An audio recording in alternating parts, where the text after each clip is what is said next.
Bonsoir à tous et bienvenue dans NCI 360, le magazine de la rédaction de NCI.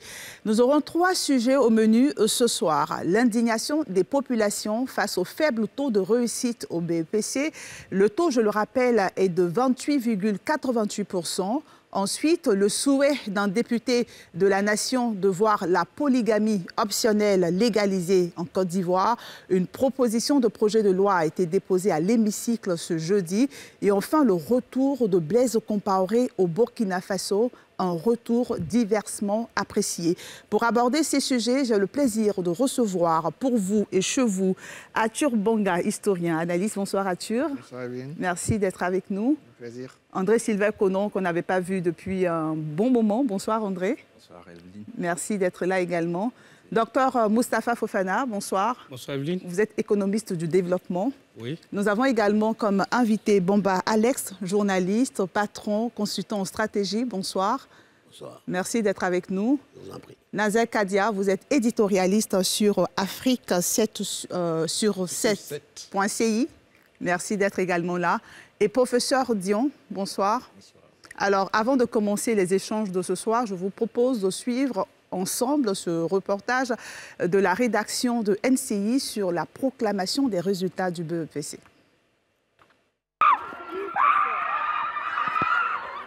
Trois semaines après les compositions, les 519 449 candidats à l'assaut du BEPC, brevet d'études de premier cycle, sont situés sur leur sort depuis 14 heures. Peu avant, les résultats officiels sont proclamés par la directrice des examens et concours du ministère de tutelle. Ils se déclinent comme suit. 519 449 candidats étaient effectivement présents dans les centres de composition. 150 081 parmi eux ont été déclarés admis, soit un taux de 28,89% contre 41,27% en 2021. Cap maintenant sur les centres de composition. Sur la route des candidats, comme c'est le cas au Collège moderne du Plateau, la pluie. Pas de quoi empêcher des heureux admis de jubiler.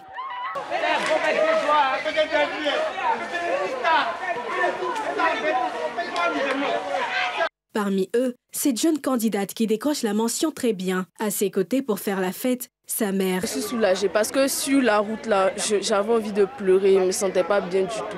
Mais quand j'ai vu qu'ils m'ont appelé, ils ont dit maman, vraiment, il y a un poids qui est quitté sur ma poitrine. Cet autre admis arrose plutôt sa réussite avec des larmes. Il y a eu 237 parce qu'il n'y a pas eu assez de poids. À plus, à 260 comme ça, ou bien s'il n'avait rien eu 260. Ces autres pleurs sont plutôt le fait de candidats recalés. À ces derniers, parents et organisateurs invitent au réarmement moral et au travail l'an prochain.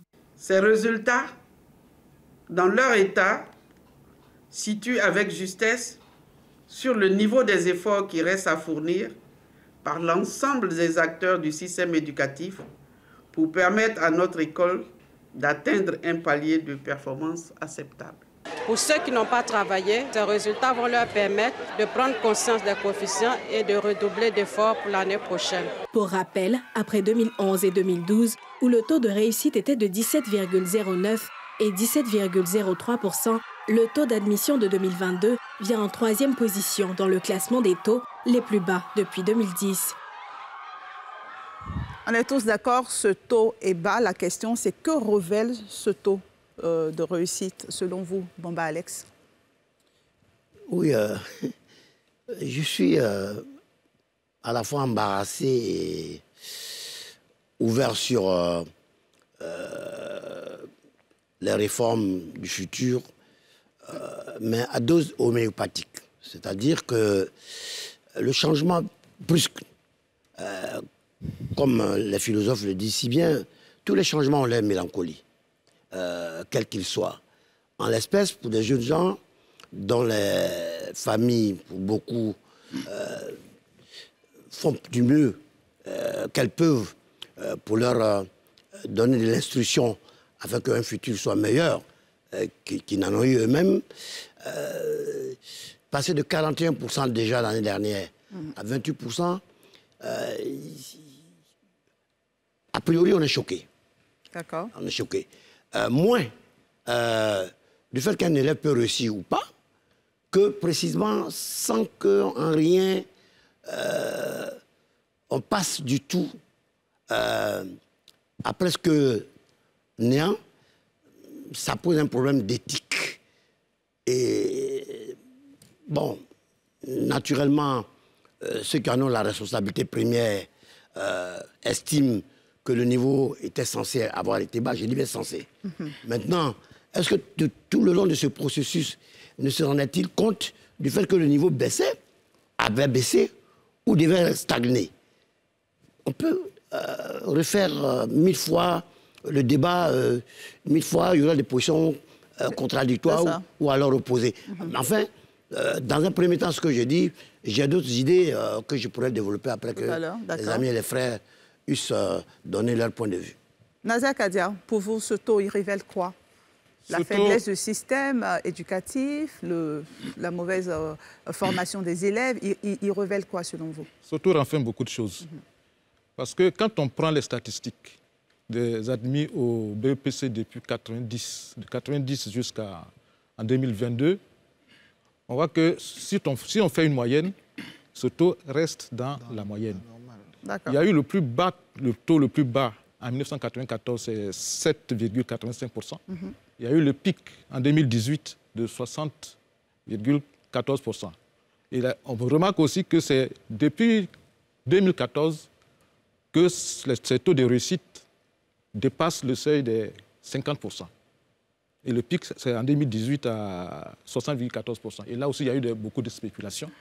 Bon, peut-être qu'on y reviendra, mais ce taux me paraît refléter ce qui est. Depuis combien de temps? Ce qui est depuis combien de temps? Depuis 90. OK. Professeur Dian? Alors, comme on l'a dit, c'est gênant et c'est embêtant. D'accord. Quand on écoute les professionnels du secteur et quand on entend l'argument qui nous dit que ça reflète le niveau des enfants, c'est encore plus embêtant. On n'est pas ministre de l'Éducation pour produire ce résultat-là. En principe, après 28%, il y a une réunion de crise où on se pose des questions précises. Pourquoi on est à ce taux? L'insuccès ne peut pas être le critère du succès. Comme il y a eu 28%, c'est bon, les tricheurs n'ont pas pu fonctionner, ça va. Mais tout le reste? En principe, on devrait être à 65%, 70% de réussite pour voir comment les 30% qui restent là, qu'est-ce qui n'a pas marché, pour qu'on puisse adapter les pratiques pédagogiques et tous les systèmes pour que les enfants évoluent. Mais nous sommes tombés dans cette mauvaise habitude qui fait que les résultats les plus bas, on trouve que c'est normal et on dit c'est le niveau réel des enfants. Je ne conçois pas la chose de cette façon. Il faut que le système éducatif soit performant. Et le premier critère de performance, c'est qu'il y ait beaucoup plus d'admis. Sinon, ça veut dire que nous faisons du surplace. On met des systèmes, on en parlera peut-être tout à l'heure, de surveillance, de vidéosurveillance. Le système d'éducation a des yeux d'Argus maintenant pour contrôler tout. Mais en fin de compte, c'est pourquoi.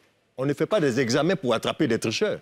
On fait des examens pour évaluer la performance des élèves et se rendre compte qu'on a eu un bon système, de bons enseignants et qu'on a fait de bons résultats. Il faut qu'on sorte de ce paradigme qui me semble minimaliste. D'accord. Docteur Fofana, vous, oui, en tant qu'économiste du développement.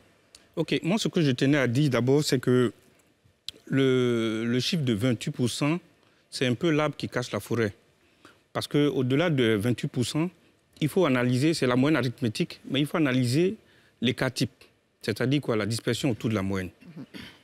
Lorsqu'on prend une classe de 4 élèves et que chacun des élèves a 10, la moyenne est de 10.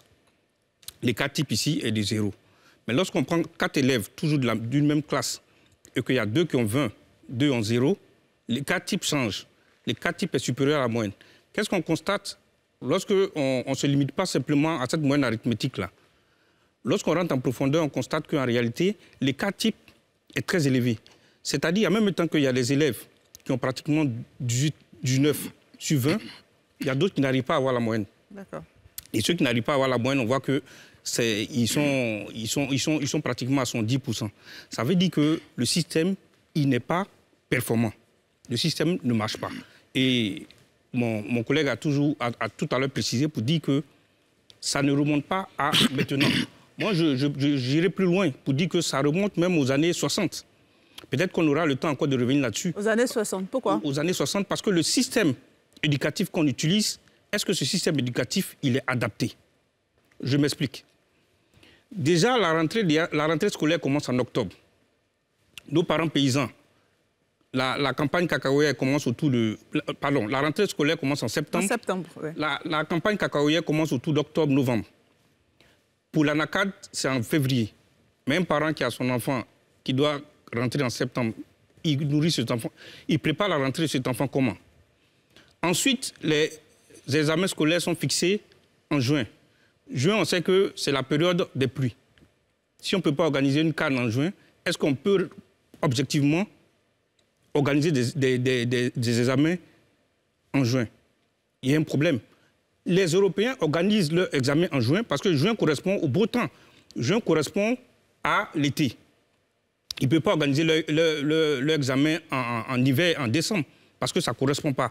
Donc le système qu'on a actuellement, c'est un système qui est hérité du colon, qui n'est pas forcément adapté à notre réalité. Donc pour vous, il faut l'adapter aujourd'hui. Il faut l'adapter. Ensuite, il y a, même au niveau de la langue, qu'est-ce qu'on constate lorsqu'on analyse un peu les chiffres en profondeur? On constate que les citadins, ceux qui sont à Abidjan, ceux qui sont généralement dans les écoles confessionnelles, ont un niveau, ont des résultats, ont un rendement supérieur à ceux qui sont les ruraux ou dans les villes secondaires. Et justement, on parlera de cela tout à l'heure. La langue même qu'on utilise, le petit qui est à Diaké, qui parle l'ani, qui rêve en ani, ce petit, on lui demande déjà au CP1 de commencer à écrire, à réfléchir en français. Lui, il fait plus d'efforts qu'un enfant qui est né... D'accord. Je vais vous donner la possibilité de développer tout à l'heure le temps pour André Sylvain Conon et Atur Bonga de donner leur avis sur ce taux-là, ce qui révèle réellement. Sylvain? Alors, moi, je constate que cela remonte à très loin. Nous sommes en 1987, on a eu 13%. 1994, 7%. Et on l'a dit, en 2010, 30%. Et il y a plusieurs raisons à cela. À titre de comparaison, on a 91% en France. Et c'est vrai qu'en Côte d'Ivoire, il y a les statistiques, ce qui n'existe pas forcément dans d'autres pays africains. Voilà, c'est juste une parenthèse. Mais il y a plusieurs raisons quand même à cela. Il y a, moi je suis davantage dans les faits, le retour des coefficients. Le retour des coefficients, il y a la lutte contre la tricherie.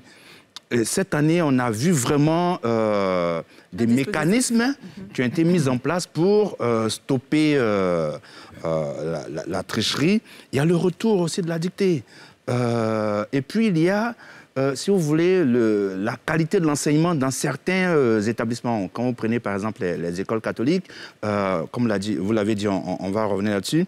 Mais les responsabilités, pour moi, sont vraiment très partagées.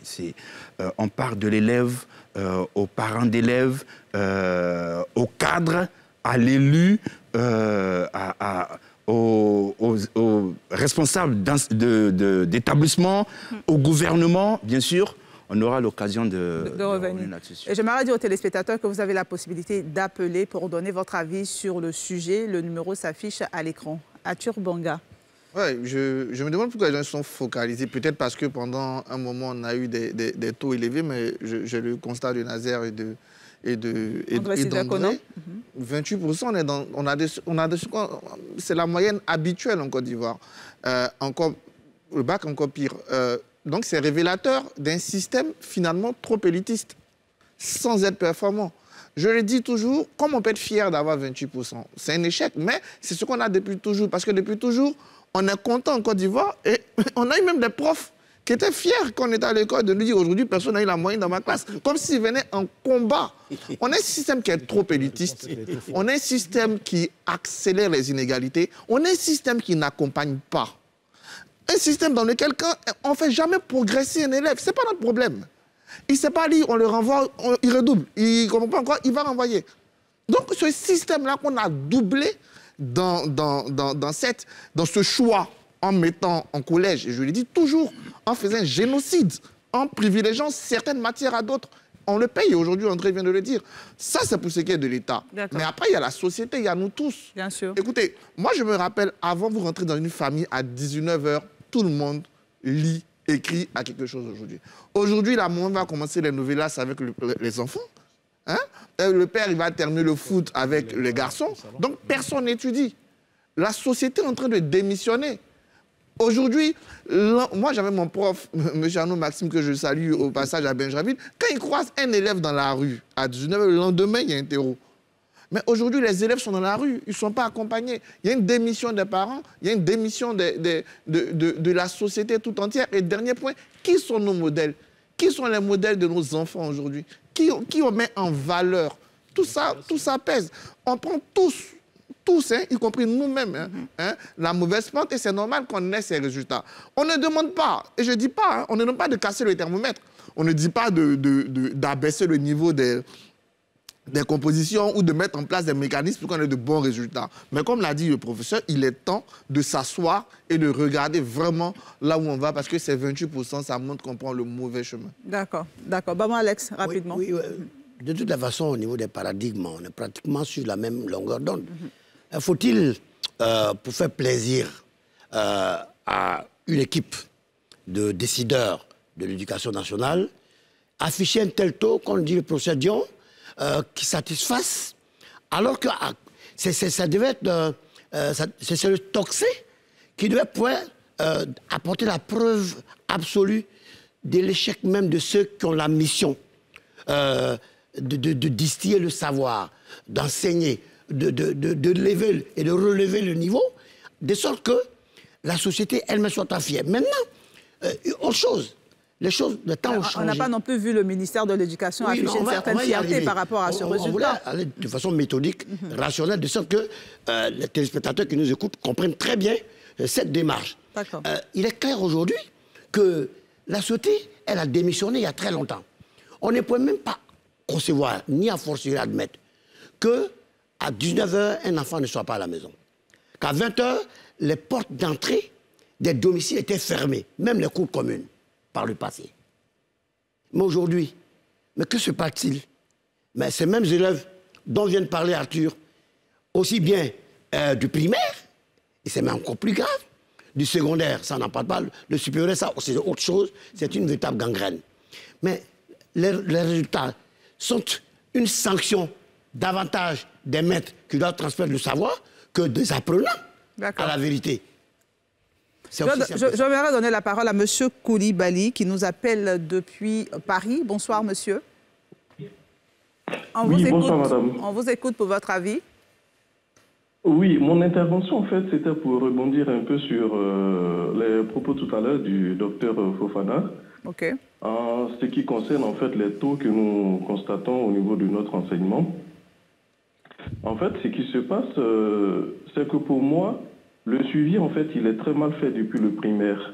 Alors, moi, je vous appelle effectivement de Paris et je sais que ici, par exemple, on a le suivi qui se fait donc déjà dès le primaire, c'est-à-dire lorsque les enfants ils vont à l'école et qu'ils terminent le cours à 16 h 30, ils ont un suivi qui se fait donc de 16 h 30 à 18 h. Voilà, donc en fait, c'est les devoirs qu'on leur donne par exemple en classe qui sont suivis donc de 16 h à 18 h. D'accord. OK. Et par exemple, le parent qui n'a pas le temps de suivre son enfant, il a la possibilité justement de voir que son enfant, il a effectivement fait les devoirs depuis l'école. Donc, arrivé à la maison, le parent, il ne fait que contrôler ce qu'il a fait l'enfant à l'école. Donc, moi, je pense que si on veut copier justement sur un système, comme le disait tout à l'heure l'un des intervenants, sur le système européen, il faut également adapter notre système justement à ce système qui est pratiqué ici en Europe. Sinon, on applique un système qui nous est typique à nous en Afrique, en Côte d'Ivoire, donc plus précisément. Merci beaucoup, M. Koulibaly. Votre avis a été pris en compte. Merci pour votre appel. André-Sylvain Conon, ensuite, docteur. Oui, ce que j'aimerais relever, c'est que ces résultats-là sont en réalité le reflet de notre société. Nous sommes en train de produire une société de tricheurs. Comment? voyez, vous prenez les résultats de la Chambre administrative de la Cour suprême, vous verrez que des candidats aux élections locales et générales étaient englués dans des systèmes de fraude. Donc les gens préparent la fraude. Vous prenez dans presque tous les échelons de la société ivoirienne, on a une culture du secret. Demandez un audit, les résultats d'un audit, on ne vous les donnera pas. Allez frapper un peu partout, on ne vous les donnera pas. La culture de la tricherie. Mais les enfants, là, ils nous regardent. Ils nous regardent. Et donc, c'est vraiment... les responsabilités sont diversement partagées. Il y a, bien sûr, cette société qui ne fait pas l'évaluation. Vous voyez, moi, je fais aujourd'hui un MBA en ingénierie des politiques publiques. L'évaluation, je vous assure, c'est seulement la semaine dernière où le gouvernement a proposé un projet de loi sur l'évaluation des politiques publiques. Donc, on fait la formation par compétence, la formation par objectif, la formation de je ne sais pas quoi, on supprime la dictée, on la fait revenir, on remet leurs coefficients. Sur la base de quelle évaluation? D'accord. C'est ça le problème. Docteur Fofana, j'aimerais, pour votre réaction à ce qu'il a dit, mais en même temps faire un pas vers le taux excellent, en fait, observé dans les écoles confessionnelles. On le disait tout à l'heure, les écoles catholiques, musulmanes et tout. Et on va en parler avec tout le monde pour dire qu'est-ce qui marche là-bas, qu'est-ce qui se fait là-bas, qui ne se fait pas dans notre système, en fait, à l'école publique ou au privé. Au privé. OK, merci beaucoup. D'abord, pour revenir sur ce que M. Konan a dit, il faut... Effectivement, les enfants ne regardent pas généralement les propos des parents, mais ce qu'ils regardent, c'est le comportement. Si généralement les parents se comportent mal, il est clair que ça va forcément agir sur le comportement aussi des enfants. Ça, c'était le premier niveau. Vous avez dit, c'est vrai que mes débatteurs ont parlé du taux qui est faible, qui est dû au fait que non, les enfants sont distraits et tout ça. Mais on a vu tout à l'heure que le taux de 28% n'est pas différent de ce qu'on avait depuis même les années 60. Qu'est-ce qui explique ça? Vous avez parlé du taux au niveau du privé confessionnel. D'abord, il faut dire qu'il y a Estelle Duflo qui était là récemment en Côte d'Ivoire, qui évalue les systèmes publics, qui a évalué un peu le niveau d'éducation, tout ça, surtout en Inde. Qu'est-ce que ces études ont révélé? D'abord, il y a des préjugés. Le premier préjugé, c'est qu'on dit les enfants, c'est parce qu'ils ne veulent pas travailler ou c'est parce qu'ils ne peuvent pas travailler. Soit c'est parce qu'ils sont mal nourris. C'est pour ça qu'on a décidé d'opter pour les cantines scolaires. Malgré qu'on a opté pour les cantines scolaires, on constate quoi? Le taux n'a pas changé. Donc ça veut dire qu'en réalité, ce n'est pas forcément un problème de nourriture. Ensuite, on a pensé que c'est parce que les enfants... Ils devaient aller au champ, tout ça pour travailler. C'est pour ça que les parents n'étaient pas motivés, les parents ne voulaient pas envoyer l'enfant à l'école. Mais il est clair qu'aujourd'hui, tout parent envoie son enfant à l'école. Ça veut dire que le problème même n'est pas lié au fait que l'enfant ne va pas à l'école. Ou oui ou non. L'enfant va effectivement à l'école. Mais le souci, c'est quoi? Le parent, quand il envoie son enfant à l'école, il veut forcément que son enfant soit docteur, soit médecin, tout ça. Mais qu'est-ce qui ne marche pas? Ça veut dire qu'il y a un problème qui est un peu plus profond. Lorsqu'on analyse maintenant le privé et le public, il y a un problème de sélection. Qui sont ceux qui sont au privé? Qui sont ceux qui sont au privé confessionnel?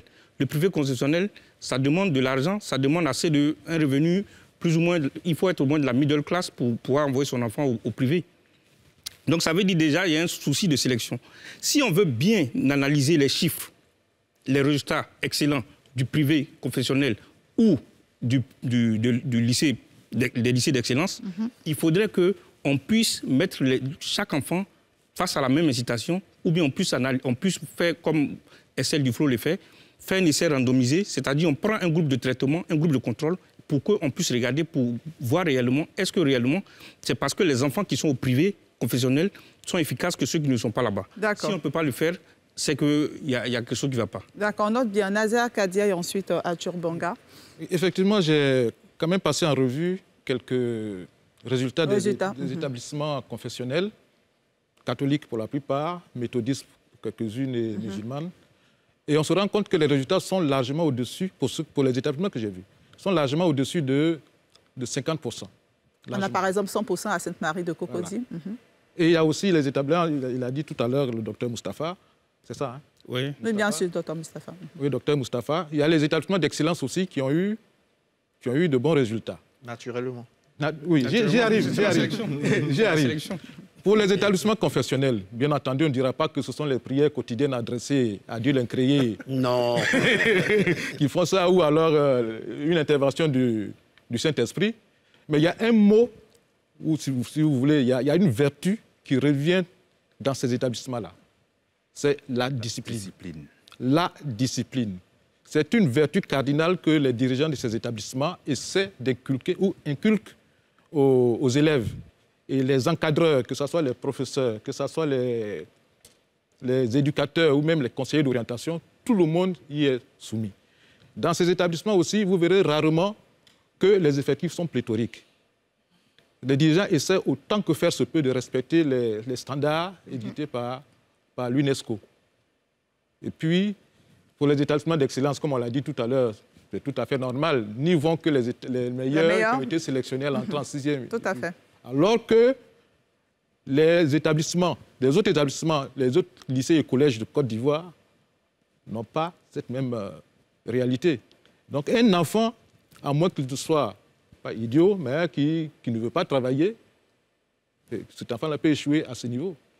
Sinon, mis dans de telles conditions, il y a de fortes chances que ces enfants... Donc, il faut revoir les conditions selon vous. Arthur Bonga et après, professeur Rodia. Je pense que Nadia, il a tout dit. Après, on peut aussi ajouter quelque chose qui est important, surtout pour les écoles catholiques. L'historique, l'éducation a été toujours portée par... il y a un savoir-faire catholique. Mais moi, je veux... Évidemment, on n'a pas les mêmes conditions de classe, etc., mais il y a des choses qu'on peut copier quand même sur ces établissements-là. La première chose qu'on doit copier, c'est d'abord la discipline. Aujourd'hui, je l'ai dit sur ce plateau, les gens ont ri, après on a ramené les enfants à Bembresso. J'ai dit qu'on a autant besoin de mathématiques que de discipline. D'ailleurs, donc, nous mettre des mathématiques qui ont 4 fois plus de valeur que l'éducation civique, ça revient à la discipline. Ensuite, il y a quelque chose qui est très important, c'est la variété pédagogique. Aujourd'hui, il y a très peu de variété pédagogique. Un enfant en Côte d'Ivoire, les profs et tout ça, il n'y a pas beaucoup d'innovation pédagogique. Il n'y a pas de sortie, il n'y a pas d'autres façons d'apprendre. Il y a très peu de clubs. Moi, j'ai appris à faire des rapports quand j'étais secrétaire général du club génie en herbe de mon lycée. Il y a très peu de variété pédagogique. Et donc, la formation, et surtout la formation continue de nos profs. Un prof qui sort du CAFOP, vous ne le verrez que très rarement revenir. Voilà. Alors qu'on a 2 mois de vacances, on peut par année faire venir un groupe sur 2 semaines pour pouvoir faire évoluer tel ou tel aspect de l'éducation, ou même dans leur zone. Donc il y a ça, il y a très peu de variations pédagogiques, il y a très peu de disciplines, des choses qu'on peut tirer chez eux et associer les parents.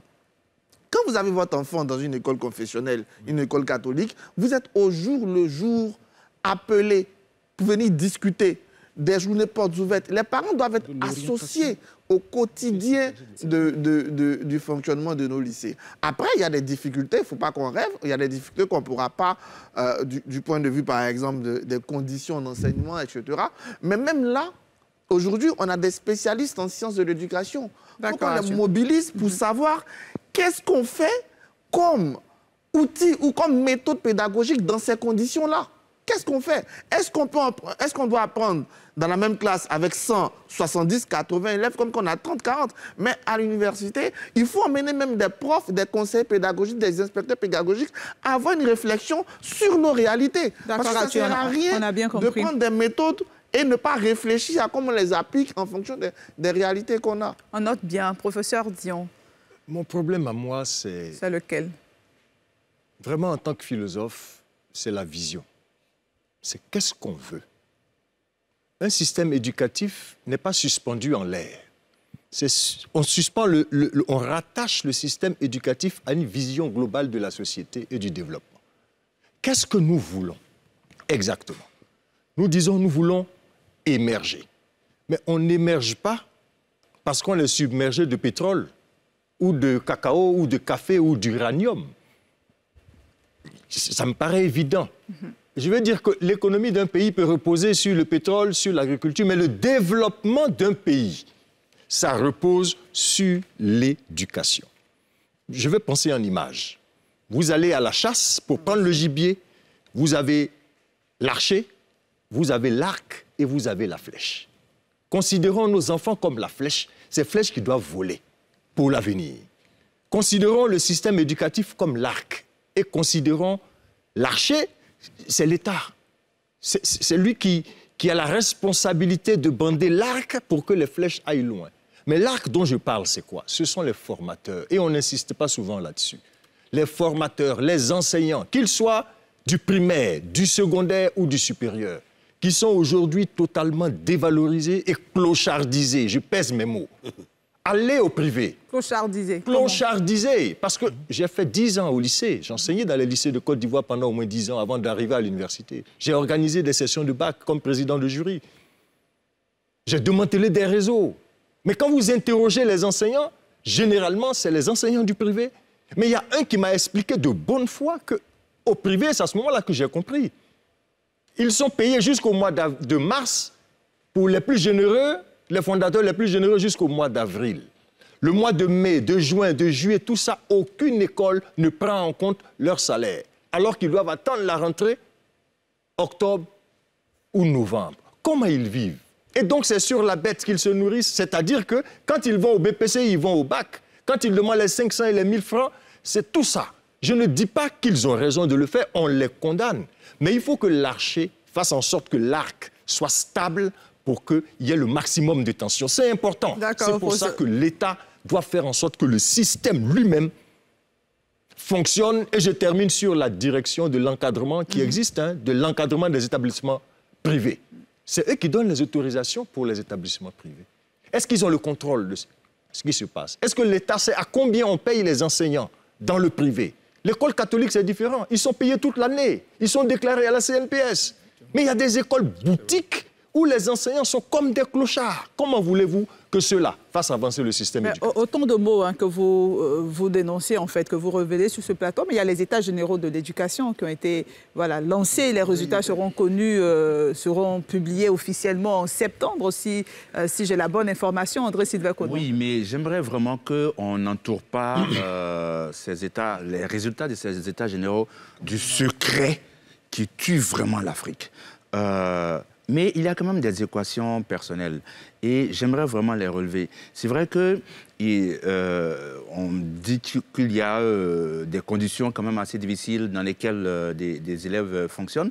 Mais quand vous prenez par exemple un jeune homme comme Gomi Patrick, qui vient un élève paysan de Mans, il a eu quand même 274 points. Quand vous prenez plusieurs personnes, ceux qui ont eu des points assez importants, ils ne viennent pas forcément des écoles d'excellence et tout cela. Donc il y a des équations personnelles. Mais au-delà de la responsabilité du gouvernement, qui est indéniable, je l'ai même relevé ici, j'aimerais vraiment insister sur la responsabilité des parents d'élèves. Voyez-vous combien de parents d'élèves aujourd'hui connaissent le nom du professeur principal de leur élève? Combien de parents d'élèves connaissent l'établissement dans lequel va à l'école leur enfant quand cet établissement n'est pas dans leur commune? Combien de parents connaissent l'éducateur de leur enfant et communiquent avec lui? Mais on a beaucoup dénoncé cette démission des parents d'élèves. Mais quelle solution? Qu'est-ce qu'on doit faire justement pour cette... La prise de conscience, personne... il faut bien que les gens comprennent une chose très simple. Pour un homme, la réussite dans la vie, c'est quoi? Il y a des questions fondamentales qu'on doit se poser. Je ne suis pas philosophe comme le professeur Dion. Mais autant on doit se demander qu'est-ce qu'on veut pour cette nation, il faut bien que les parents d'élèves disent qu'est-ce qu'on veut pour nos enfants. La réussite d'un homme, c'est d'abord la réussite de ses enfants. Ce n'est pas sa richesse, ce n'est pas le niveau qu'il a atteint, c'est la réussite de ses enfants. Donc, tant qu'on n'a pas intégré cela et qu'on n'investit pas sur nos enfants, ce sera vraiment difficile. Bon, Alex, un mot sur les états généraux de l'éducation. Non, mais je vois, évidemment, c'est une expertise gratuite qui est faite par ces esprits brillants sur ce plateau. C'est un scanner de l'école ivoirienne, qu'on offre sur un plateau d'or à Madame le ministre de l'Éducation nationale et à ses collaborateurs. Parce qu'in fine, toutes ces analyses qui ont été faites, ces exemples patents qui ont été mis en exergue, il faut que le ministère puisse se les approprier. À la limite, je m'étonne que autant d'enseignants qu'il y a ici au mètre carré, de professionnels de l'information que nous sommes, donc forcément tributaires de l'action de ce qui se passe dans nos sociétés. Mais on est même surpris que ceux qui ont la mission de mettre ça sur papier et infuser ça dans les consciences, n'en font rien du tout. Et je suis surpris qu'ici, mais l'aisance avec laquelle, le brio avec laquelle nous communiquons et sur des thématiques qui ne relèvent à la vérité que des enseignants stricto sensu, mais qui nous arrivent de pouvoir démontrer de façon, j'allais dire, magistrale. Mais alors, que font-ils donc? Les parents, certes. Oui, mais on peut. Parce que nous l'avons dit tout à l'heure, certains parents sont peut-être fragilisés à la base déjà, parce qu'ils n'ont pas suffisamment de moyens, les temps ayant changé. Mais ceux qui ont la mission de dispenser leur savoir, et dont nombre d'entre eux sont payés escalité, mais que font-ils? C'est un échec. D'accord. Je vais donner la parole à M. Bakayoko, qui nous appelle de Niakara. Bonsoir, M. Bakayoko. Bonsoir, madame. On vous écoute. Quel est votre avis sur le sujet de l'éducation nationale? Moi, je suis vraiment le débat. Je suis tellement content et je suis une preuve palpable de ce débat. Je suis de la génération 80. Oui. Bonsoir, madame. Oui, on vous entend parfaitement. Oui, je suis de la génération 80. D'accord. Les parents qui envoyaient leurs enfants à l'école ne savaient ni lire et écrire. Et les enfants très jeunes arrivaient à bien écrire. Ils écrivaient sans faute. Et ils ont réussi. Et aujourd'hui, ces enfants-là, il y a des ministres, il y a des DG, il y a des gros responsables. Mais aujourd'hui, nous constatons que les enseignants eux-mêmes, il y a problème. Je suis d'accord avec le monsieur qui dit qu'il faut former mieux les enseignants, il faut les évaluer. C'est clair. Parce qu'aujourd'hui, quand nous qui sommes à l'intérieur aujourd'hui, à l'intérieur ici, il y a plein d'enseignants qui ne s'adonnent pas, ils sont démotivés. Peut-être que cela est dû peut-être au système, je suis d'accord, mais plein d'enseignants aussi font des rapports aussi avec des erreurs. Je suis un témoin. Je suis un témoin. Donc cela, moi j'aimerais que j'ai une proposition très claire à faire. Dites-nous. Il faut que aussi on mette une commission en place au niveau du ministère de l'Éducation nationale à évaluer aussi nos enseignants. Parce que le monsieur qui est au nord, à l'ouest ou à l'est, qui sait ni lire ni écrire, dans les années 80, qui envoyait son enfant à l'école, et l'enfant arrivait à bien cerner les études, à étudier correctement. Aujourd'hui, nous avons des parents. Moi, mon maître de CP1 avait le CEP. Et avec le CEP, il a pu nous enseigner, former des personnes de qualité. Et aujourd'hui, les mêmes enseignants du primaire qui ont le bac, mais qui ne peuvent même pas faire un rapport correct, et vous leur confiez la vie toute une génération, vous voyez ce que ça donne. Donc ça veut dire que nous aussi, nos enfants que nous sommes en train de faire aujourd'hui, mais ça nous inquiète. Nous voyons plein d'enseignants ici avec nos enfants ici, mais qui se retrouvent dans les mêmes maquis pour boire. Et je suis d'accord avec le monsieur qui disait qu'il remercie son enseignant, en disant que quand il le voyait dehors à 19h, et le lendemain il l'interrogeait, je suis d'accord. Donc il faut que les parents aussi acceptent. Et vous, au niveau du ministère, tout le système, en fait. Mais les parents sont un peu moins d'âge. Je n'accuse pas trop les parents. Parce que moi, je ne sais pas lire et écrire. Je confie mon enfant à un enseignant pour mieux l'éduquer. Et donc, c'est son savoir, c'est le vrai savoir de l'enseignant que nous avons besoin. D'accord. C'est le vrai savoir de l'enseignant que nous avons besoin. Si ça a marché par le passé, ça veut dire que même si on redynamise, revoit le système, j'aimerais que nous quand même pensons à nous qui sommes de la génération Bala Keïta et autres, pour mieux donner quelque chose. Parce que nous avons la Côte d'Ivoire, je suis d'accord avec monsieur le professeur de philosophie qui dit que pour développer la Côte d'Ivoire, il faut l'éducation. Je suis pleinement d'accord avec lui. Merci, monsieur Bakayoko. Quand un enfant est bien formé, alors nous avons des personnes bien. Merci. Et si un enfant est mal formé, nous avons des bombes. Je suis d'accord avec celui qui dit à la Cour suprême, il y a la fraude qu'on développe, c'est vrai. Je suis d'accord. D'accord, vous êtes d'accord avec tout le monde finalement sur ce plateau. Merci beaucoup. On note cette proposition de la mise en place d'une commission d'évaluation des enseignants. Docteur Fofana, oui, on va aller vers la fin de cette première partie d'émission. Ok, donc je vais essayer d'aller un peu plus vite. Donc il y a effectivement, comme M. Konan l'a dit, la politique de l'enfant unique en Chine a favorisé le développement un peu de la Chine. Parce que lorsque on a un seul enfant, on investit beaucoup dans son éducation et il est clair que si tout le monde le fait, ça va favoriser vraiment le développement. Maintenant, on a parlé tout à l'heure des enseignants. Il faut dire qu'il y a deux tendances. La tendance généralement qui est de la gauche qui pense que les enseignants doivent recevoir plus de revenus pour qu'ils puissent être efficaces. Et ceux qui sont de la droite qui pensent que les enseignants sont des paresseux. Ah non. Non, je vais terminer d'abord. On va le laisser terminer. Ils sont des paresseux. Donc, si vous voulez, après, je vais vous donner un peu mes sources. Il n'y a pas de souci. Donc, qui pensent que ce sont des paresseux, c'est parce que non, ils ne veulent pas comme notre téléspectateur vient de dire tout à l'heure. C'est deux tendances. Mais la tendance qui pense que les enfants, c'est parce que les enseignants ne sont pas bien rémunérés. Mais elle est battue en brèche. Pourquoi? Parce qu'on constate que le revenu des enseignants, généralement dans les pays en développement, en termes de distribution de revenus, n'est pas négligeable. Les enseignants dans les pays en développement ont un revenu relatif supérieur à ceux des pays développés. Ensuite... Pardon? Non, je finis. Ensuite, on a augmenté le salaire, on a augmenté le salaire des enseignants du public. Mais est-ce que les résultats ont changé? Non. Ceux qui disent que les enseignants, c'est parce qu'ils sont paresseux, le professeur Dion l'a dit tout à l'heure, il y a un problème d'incitation. Dans notre système éducatif, c'est particulier, parce qu'on a le privé confessionnel, le privé et le public. Mais au niveau du privé non confessionnel, qu'est-ce qu'on constate? Ils évoluent un peu dans l'informel.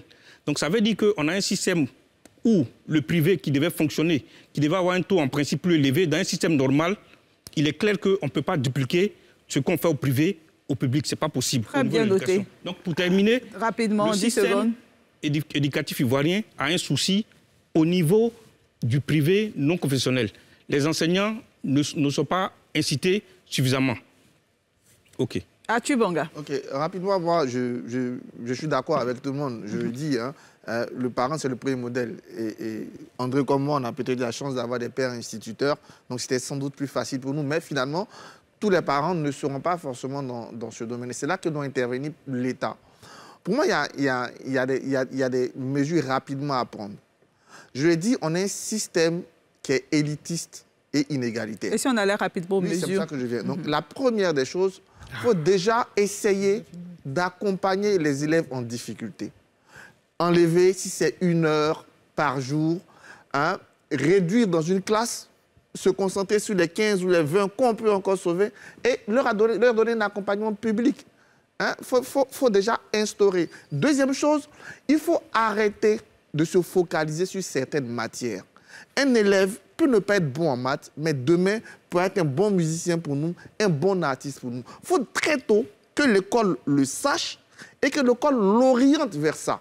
Déjà, on a des élèves qui ont de grandes difficultés, qui sont largués. Mais en ce moment, d'ailleurs, il ne faut plus renvoyer, on ne lui renvoie plus personne.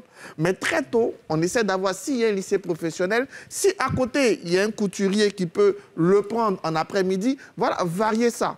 Et troisième chose sur laquelle je vais vraiment insister, c'est sur la formation et surtout la formation continue des enseignants. C'est capital parce que le monde change, le monde évolue. Il faut qu'on ait des méthodes et on ait des enseignants qui reviennent en séminaire, qui reviennent en stage, qui reviennent pourquoi pas même en école pour pouvoir...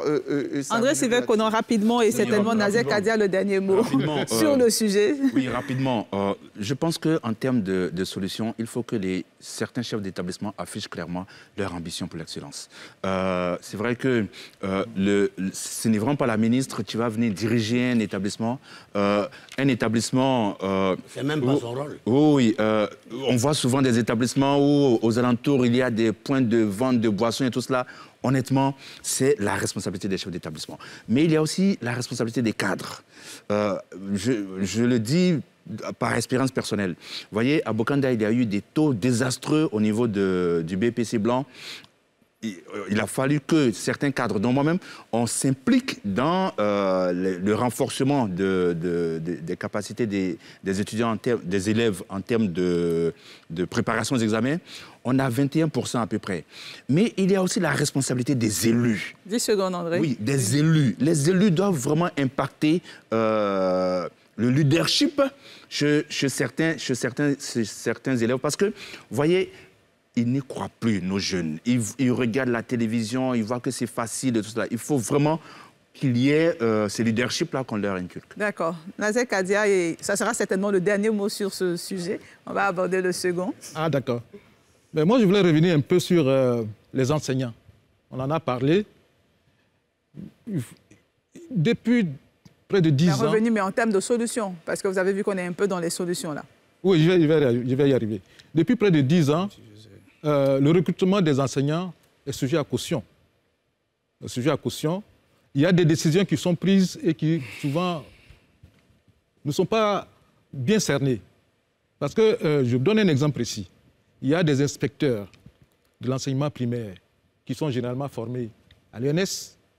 Et il y a eu une décision, et je crois que même il y a un député qui veut faire une enquête parlementaire dessus. Il y a une décision de nomination d'inspecteurs qui a été prise. Et ceux-là sont sur le terrain. Pendant que ceux qui ont été formés pour encadrer les enseignants, souvent n'ont pas de poste. Alors comment quelqu'un qui n'a pas été formé peut-il aller encadrer un enseignant qui sort peut-être directement du CAFOP, comme l'a dit tout à l'heure. Voilà autant de problèmes. Il y a aussi qu'à un moment, on a navigué dans les différentes méthodes pédagogiques. APC, PPO, et souvent même, il y a eu des mélanges. Parce que moi, il y a une amie qui m'a dit que il a posé la question à son inspecteur. 10 secondes. À son inspecteur, et finalement, l'inspecteur lui a dit, mais fais ce que tu veux. C'est-à-dire, soit tu fais la PPO, soit tu fais l'APC. Dans ces conditions-là, c'est normal que... bon, sans oublier que les élèves ne peuvent plus redoubler, que quelle que soit la moyenne, ils passent en classe supérieure. Ce qu'on a aujourd'hui et dont on parle des résultats là, c'est le fruit de ces décisions qui ont été prises. On note bien tous ces avis et nous sommes certainement à la fin de cette première partie d'émission. On va faire juste une petite pause et continuer après.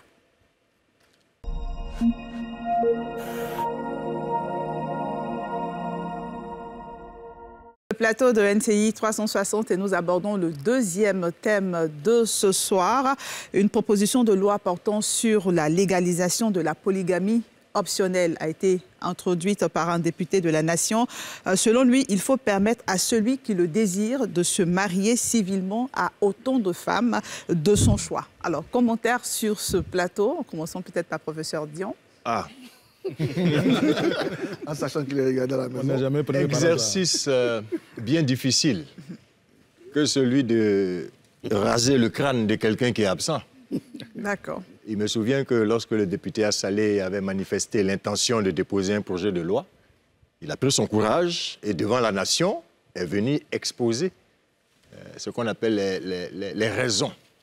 Bon, j'avais pensé que le député viendrait aujourd'hui. On ne l'a pas invité, mais on a plutôt suivi sa conférence de presse. Peut-être faut-il qu'il ait un peu plus de temps pour nous parler de la pertinence, d'abord, et de l'urgence de poser ce problème aujourd'hui à la nation. Nous sommes à un moment où la guerre Russie-Ukraine crée des problèmes à tous les États au monde. Il y a l'inflation partout. Les gouvernements sont en train de prendre un certain nombre de mesures pour calmer la fronde sociale. La Côte d'Ivoire n'échappe pas.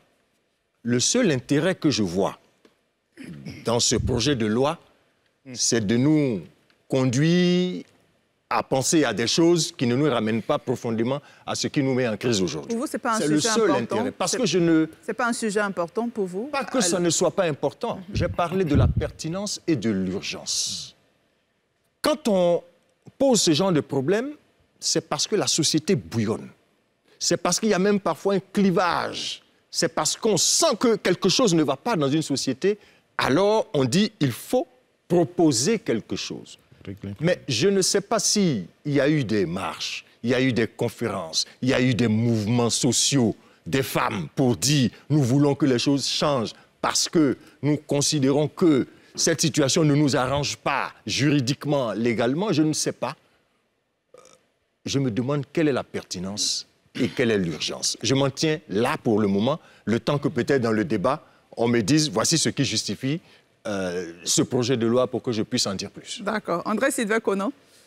Qui est le député Yacouba Sangaré? Yacouba Sangaré, c'est le suppléant siégeant du ministre Cissé Bakongo, maire de Koumassi. Tout à fait. Yacouba Sangaré est député depuis près de 10 ans. Il a voté la loi sur le code de la famille. Il a voté le code de la famille qui institue donc l'égalité entre la femme et l'homme et qui dit que la femme comme l'homme, aussi bien l'un comme l'autre, peut être chef de la famille. Le député Sangaré a voté cela. Le député Sangaré, entre autres, qui était membre du RACI, proche de Guillaume Soro. Le député Sangaré a voté la loi qui donne des droits aux enfants adultérins. Il a voté, oui. Alors, maintenant, regardons les raisons qu'il avance lui-même. Les raisons. Il brandit la Constitution. En disant que c'est un fait identitaire. Je suis d'accord. Mais la même Constitution dit l'homme et la femme sont égaux. La polygamie qu'il veut encourager, c'est celle qui donne le droit à un homme d'avoir plusieurs femmes. Alors, étant donné que, si on part de postulat que l'homme et la femme sont égaux et que les deux sont chefs de la famille, le député Sangaré aura-t-il le courage de proposer dans cette loi que les femmes puissent avoir plusieurs hommes, plusieurs maris. Première chose. Deuxième chose, il parle de ce que toutes les confessions religieuses promeuvent la polygamie. C'est faux. C'est faux. On pourra le démontrer ici. Il cite des pays, le Sénégal et tout cela, le Congo et autres, en oubliant, sinon en omettant que justement, quand vous prenez par exemple une tribu comme une région comme le Nord Kivu, il y a déjà la polyandrie là-bas. On applique dans certaines tribus en Afrique du Sud la polyandrie. Donc, qu'il ait le courage de citer ces pays et en même temps de citer des cultures inhérentes à certains de ces pays. Et puis, il... 2 secondes, André. Oui, il parle de ce que c'est optionnel, c'est un choix. On est d'accord. Dans tous les cas, même la monogamie est un choix. Il y en a qui ont choisi de ne pas se marier. Mais on a bien compris que c'est suspect de sa part de dire que c'est optionnel parce que, alors, si tel est le cas, d'autres députés seraient tentés, par exemple, d'introduire une loi sur l'homosexualité en disant c'est optionnel. Non, sa loi, elle est irréfutable. D'accord. Nathalie Kadia, est-ce que c'est un avis que vous partagez? Merci. Je vais y arriver. Moi, j'ai cherché le texte. J'ai pensé que, comme c'était une proposition de loi, le texte était déjà sorti, pour voir exactement le contenu. Parce qu'on parle de polygamie, mais il faut qu'on sache que la polygamie, c'est un terme générique où il y a 2 volets. Il y a la polyandrie et il y a la polygynie. La polygynie pour les hommes qui peuvent vivre avec 2 ou 3 femmes, et la polyandrie pour les femmes, c'est ça, les femmes qui peuvent avoir 2 ou 3 hommes. Mais on ne sait pas... Il parle bien d'hommes qui peuvent avoir plusieurs femmes. C'est bien de cela. C'est bien de cela qu'il parle. Je n'ai pas vu le texte. Parce que je me dis qu'entre une conférence de presse et le contenu d'un texte, il peut y avoir... Donc on ne sait pas... Ça. Mais dans la conférence de presse, par exemple, pour vous aider, dans votre analyse, il a dit qu'il faut mettre fin à l'hypocrisie générale de la société, selon lui, parce que les hommes refusent la polygamie n'est pas légalisée en Côte d'Ivoire, mais d'une certaine manière, les gens la pratiquent. Non, c'est-à-dire, pour lui, il s'agit de formaliser une situation de fait. Parce que dans nos sociétés, des hommes vivent avec plusieurs femmes. Même nous avons tous des parents qui ont vécu cette situation de... Non, ça existe, de polygamie. Ça existe. De polygamie. Donc, pour lui, il s'agit de formaliser. Mais moi, comme je dis, je n'ai pas vu le texte en lui-même, ça me pose un peu problème. Parce qu'il y a des dispositions qui sont contenues dans la loi, comment ça s'appelle, Sur le code de la famille? Oui, sur le code de la famille, la loi 2013-33 du 25 janvier 2013, qui peuvent être en contradiction avec ce qu'il écrit. Par exemple, il est dit que l'homme et la femme sont les deux chefs de famille. Alors, dans un foyer polygame, s'il y a 3 femmes, les 3 sont tous chefs au même niveau? 4 chefs. 4 chefs. Bon, c'est des interrogations. Plusieurs questions, effectivement, que cela relève. Arthur Bonga. Moi, après, d'abord, moi, j'ai 2 choses. La première chose sur laquelle je veux qu'on insiste, c'est que soyons cohérents avec notre Constitution, qui fait que l'homme et la femme sont égaux. Donc, la polygamie, si jamais on l'accepte, elle doit intégrer, mais clairement, la polyandrie. D'abord, est-ce qu'on accepte la polygamie? Ça, c'est le sujet de ce soir. Oui, déjà, moi, avant ça, je veux déjà poser ce préalable-là pour moi. On le note. Pour moi, on ne peut pas donner un droit à des hommes sans le donner aux femmes. Voilà. En ce moment, on est totalement opposé à notre Constitution qui crée l'égalité des hommes et des femmes. Donc, il faut qu'on aille dans la réflexion globale. Il faut que ce soit vraiment polyandrie ou polygamie, mais qu'elle incarne et qu'elle intègre cette polyandrie. Après, il y a 2 arguments que j'entends chez lui. L'argument de pays qui le font, le Sénégal, le Togo, le Mali, et l'argument peut-être traditionnel. Voilà. Mais aujourd'hui, est-ce que c'est quelque chose qui va faire avancer notre société? Moi, je n'ai pas d'opinion particulière sur la question. Accepter ou ne pas accepter, moi, ça ne me changera pas dans le régime matrimonial que j'ai choisi. Et après, si la majorité des Ivoiriens pensent qu'on peut l'optionner, il n'y a pas de souci. Mais ce qui, moi, m'importe, c'est qu'au cas où on déciderait de l'intégrer, il faut bien que ça soit dans l'esprit de notre Constitution qui garantit cette égalité entre les femmes et les hommes. Dernier point sur lequel je vais insister, s'il parle de légaliser quelque chose qui existe, de mettre fin à l'hypocrisie, allons plus loin, mettons fin à l'hypocrisie sur la prostitution, mettons fin à l'hypocrisie sur l'avortement, mettons fin à l'hypocrisie sur l'homosexualité, parce que c'est des choses qui sont dans nos sociétés, donc autant le faire, autant le dire, autant légiférer là-dessus pour mettre fin à l'hypocrisie sur tous ces sujets-là. Je rappelle aux téléspectateurs que vous avez la possibilité d'appeler pour donner également votre avis sur ce sujet. Bomba Alex, qui ne cesse de sourire depuis. Dites-nous. Non, mais depuis la nuit des temps, ces pratiques-là ont existé. Nos familles traditionnelles en ont fait véritablement, j'allais dire, l'option qui a permis du reste de donner à la Côte d'Ivoire suffisamment de cadres compétents au féminin comme au masculin. Mais tel qu'il pose le problème, me gêne aux entournures. Oui, dans certains pays, à forte islamisation, comme le Sénégal, le Mali, la Guinée, même le Burkina Faso, etc., on va y revenir tout à l'heure, ce sont les sociétés de très anciennes traditions. Même avec le développement intellectuel, les structures qui ont été modernisées, les réalités ancestrales ont toujours prévalu, continuent de prévaloir. Mais ici, chez nous, pour tenir compte des réalités objectives d'une société qui a fait sa mue il y a longtemps, où probablement le nombre de jeunes dames a décuplé, est peut-être supérieur à celui des hommes, qui traditionnellement, je vais dire par posture jubilatoire, parce qu'ils sont les hommes, ils ont la capacité d'en prendre autant qu'ils veulent. Si c'est pour cette raison qu'il fait cette proposition, je pense qu'il a déjà échoué. Ça, c'est mon point de vue personnel. Maintenant,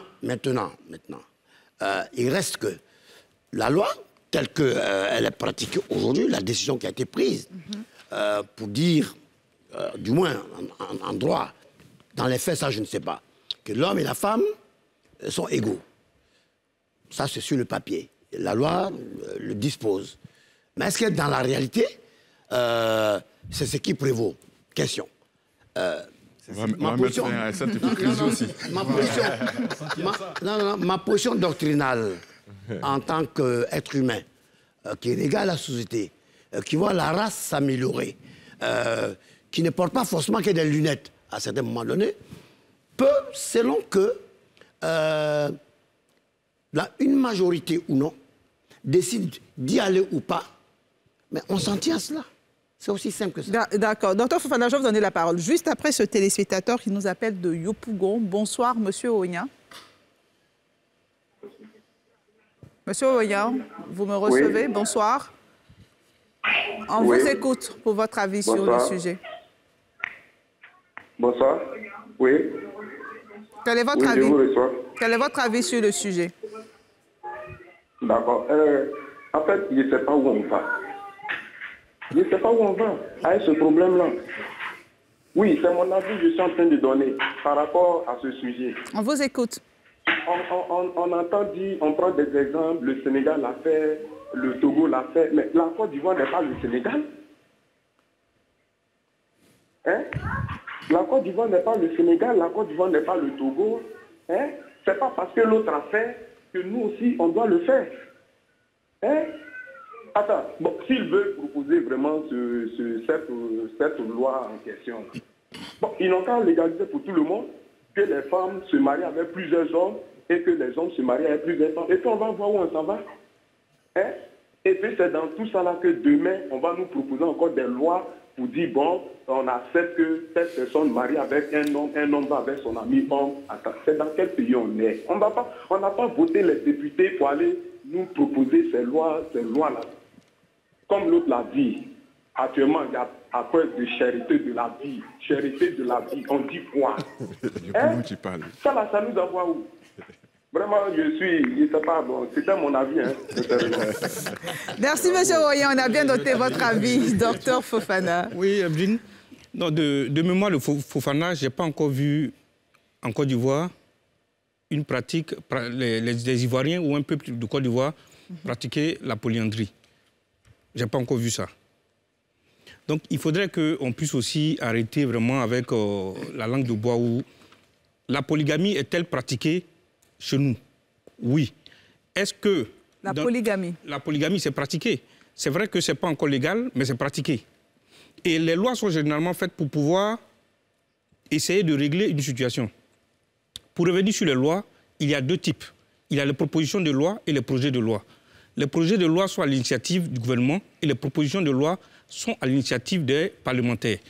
Il faut préciser aussi pour dire que depuis que la Côte d'Ivoire est indépendante, aucune proposition de loi n'a été adoptée. Bah si, il y en a eu quelques-unes quand même. Oui, bon, ok, bon, peut-être qu'après vous allez me donner ces propositions-là. Aucune proposition n'a été adoptée. Si, il y en a eu quelques-unes. Non, vous allez me donner, laissez-moi terminer. Tu vas terminer.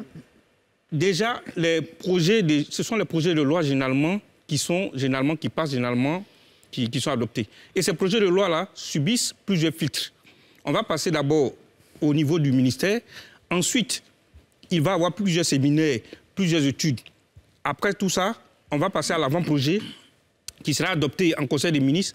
Ensuite, ça va passer devant le Parlement qui va adopter ce projet-là et qui va ensuite revenir encore sur la table du président qui va promulguer pour que ça puisse être une loi qui soit appliquée.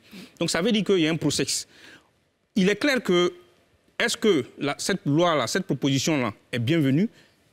En tant que député, il est libre de décider ou bien de proposer une loi. Ça, c'est clair. Maintenant, est-ce que c'est le moment propice? Il est clair qu'il y a quand même quelques soucis. Si on doit appliquer la polygamie actuellement, il faudrait qu'on tienne compte de plusieurs contingences. Entre autres, on gère comment au niveau de l'héritage, on gère comment au niveau de l'assurance, etc., etc. Donc ça va entraîner... Il y a un certain nombre d'éléments que ça implique. Donc on ne doit pas prendre une décision comme ça vraiment à la légère. C'est-à-dire c'est après plusieurs études, ex-post, ex-ante, qu'on peut tirer une conclusion pour dire est-ce que réellement on doit pouvoir adopter une pratique qui est de chez nous. La première chose, c'est que la proposition de loi, le député Cramo a fait une proposition de loi qui a été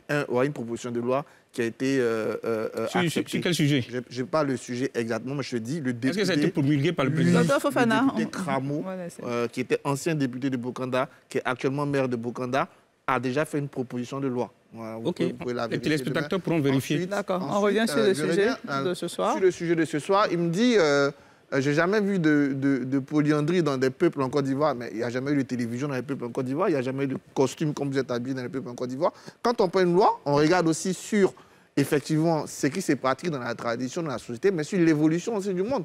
On ne peut pas être dans un monde aujourd'hui où vous êtes tous d'accord avec moi, on se bat pour que les jeunes filles aillent à l'école, on se bat pour que les femmes aient plus de droits, et venir me dire, parce que dans notre tradition, hein, elles n'avaient pas droit à cela, elles ne peuvent plus en avoir droit. Non, c'est incohérent. Aujourd'hui, nous sommes dans un monde où l'égalité des sexes, l'égalité hommes et femmes, devient une pratique. Et d'ailleurs, comme le disait Bamba Alex, on doit même travailler de telle sorte que cette loi devienne réalité. Vous voulez nous ramener à quelque chose qui nous ramène en arrière. Non, d'accord. En 10 secondes, docteur Fofana, laissez le terminer. N'a pas été pratiquée, mais à partir du moment où notre Constitution, à partir du moment où nous travaillons tous à ce qui est égalité hommes et femmes, on ne peut pas donner un droit uniquement à des hommes. C'est incohérent, ça n'a aucun sens. Est-ce qu'à l'état actuel... En 10 secondes. Est-ce qu'à l'état actuel... Il y a beaucoup de personnes qui veulent prendre la parole. La polyandrie est pratiquée en Côte d'Ivoire?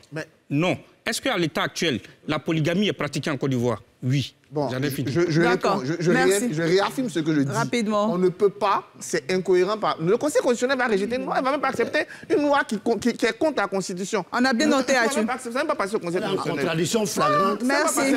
Comment Alex? D'accord, oui. Qui ont déjà été admis et arrêtés. Merci. J'aimerais donner la parole au professeur Dion maintenant. À partir du moment où le législateur a décidé que la décision a été entérinée, il n'y a aucun mécanisme qui permet de revenir. D'accord. Professeur Dion. Moi, je veux juste préciser. Maintenant que avec l'aide de Sylvain Conan, j'ai compris un peu les arguments du député, qu'il a lui-même réfuté parce que c'est des arguments qui sont sujets à rétorsion, je vais juste faire la précision. Ce qui est au fondement de la polygamie dans les sociétés traditionnelles, c'est ce qu'ils ont dit tout à l'heure. C'est le fait que l'homme pense qu'il est au-dessus de la femme. Dans les temps anciens, le rôle qu'on donne à la femme, c'est un rôle domestique. Voilà. Les Grecs disent qu'elle est dans l'oikos. Elle gère ce qui est domestique. L'homme, lui, il est dans la pensée, il est dans ce qui est noble. Donc, lui, il peut avoir 15, 30 femmes parce que pour lui, ils ne sont pas à un niveau d'égalité. Mais nous avons fait tout ce parcours. Tous les siècles sont passés, tous les combats qu'il y a eu pour que les femmes arrivent à ce statut de dignité. Nous sommes égaux. Une dignité d'égale valeur. À partir de ce moment-là, si vous donnez un droit à un homme, vous devez pouvoir donner le même droit à une femme. C'est ce qu'ils sont en train de dire. La polygamie, c'est plusieurs gamos, mariage, plusieurs mariages. Ça doit s'appliquer et à la femme et à l'homme à un moment où nous sommes à égalité. C'est ça qu'il faut préciser avant d'entrer dans tous les autres débats. André Sylvain. Étant donné qu'on parle d'hypocrisie, honnêtement, je ne connais pas beaucoup de polygames. Ça, c'est vrai. Voilà. Moi, mon grand-père, mes deux grands-pères des deux côtés n'étaient pas polygames. Mes arrière-grands-pères non plus. Vous partez dans un village, vous rencontrerez moins de polygames. Il n'y en a pas beaucoup. Et dans mon entourage aujourd'hui, je ne connais pas beaucoup de polygames. On dit c'est pour sécuriser les enfants et autres, mais il y a déjà une loi qui protège donc les enfants nés hors mariage. Donc, ce sont des raisons qui ne tiennent pas. Vous voyez, sa proposition tombe opportunément. Le RGPH, 15 300 000 hommes contre 14 millions de femmes. 52% contre 48%. Il y a beaucoup plus d'hommes que de femmes aujourd'hui. Donc, tous ceux qui disent que les femmes sont plus nombreuses, ça, c'est la première chose. La deuxième chose, c'est quoi? Le député a sorti l'argument religieux. Mais c'est faux, je l'ai dit. Je vais citer la sourate sur laquelle les gens se basent très souvent. Le président nigérien a longuement disserté là-dessus. Et si vous craignez de n'être pas juste envers les orphelins, il est permis d'épouser 2, 3 ou 4 parmi les femmes qui vous plaisent.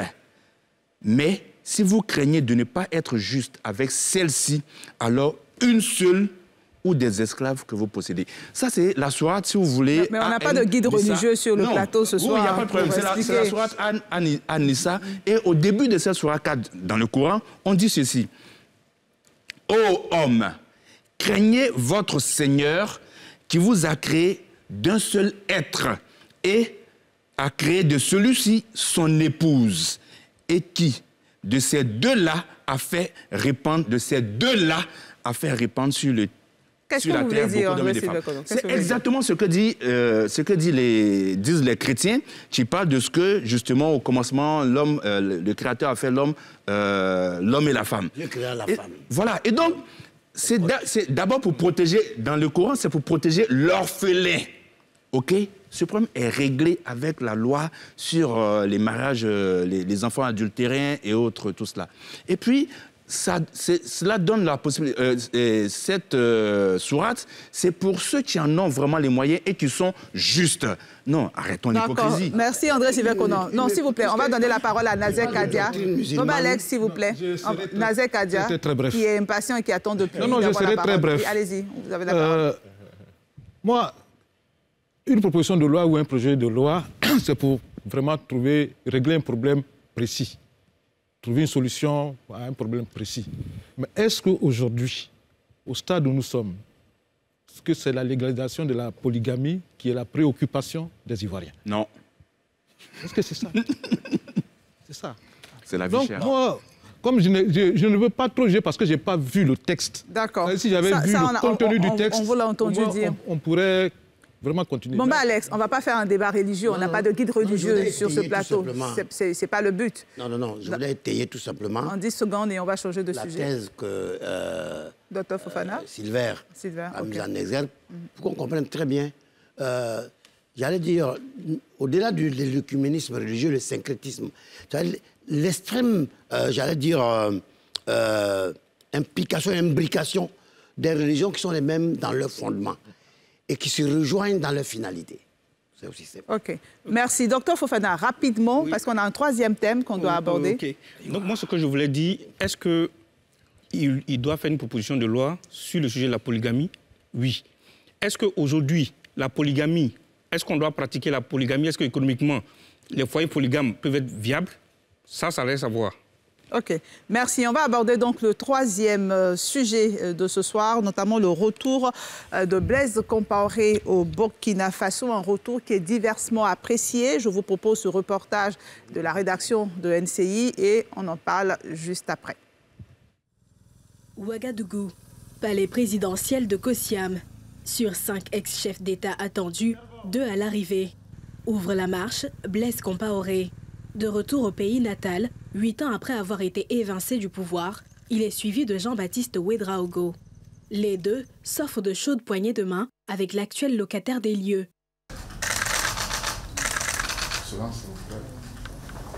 À terme, place aux échanges à huis clos, sans 3 autres qui brillent finalement par leur absence, à savoir Roch Kaboré, renversé par le putsch du colonel d'Amiba, Michel Kafando et Isaac Yacouba Zida, respectivement président et premier ministre de la transition de 2014.